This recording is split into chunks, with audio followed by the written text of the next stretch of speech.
Thank you, sir. San Antonio's Animal Care Services responds to 87,000 calls during a typical year, but just a small portion of the animals involved in those cases are actually deemed dangerous.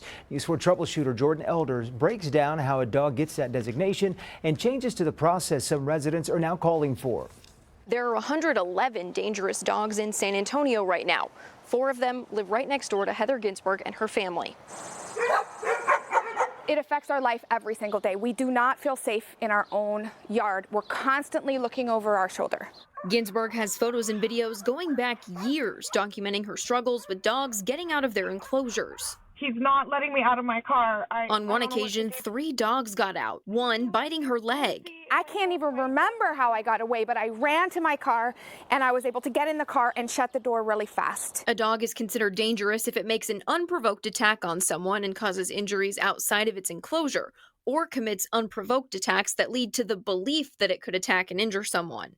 A victim or witness has to file an affidavit in order for the dog to be investigated. If it's deemed dangerous, these are all the requirements for the dog.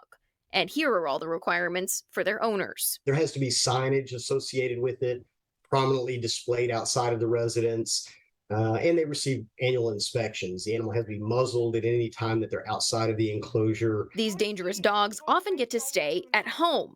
In this case, 4 dangerous dogs in one enclosure. It could be making them angrier and angrier.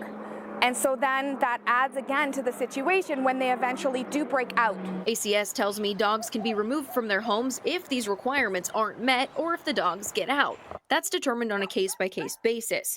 Ginsburg says after several visits from ACS, all the dogs still remain in the backyard next door. They are overwhelmed. I understand that. I sympathize with that. I would like to see the ordinance being followed as it is written. Ginsburg has already reached out to state and city leaders to try to get these rules better enforced so dangerous dogs can be removed more quickly.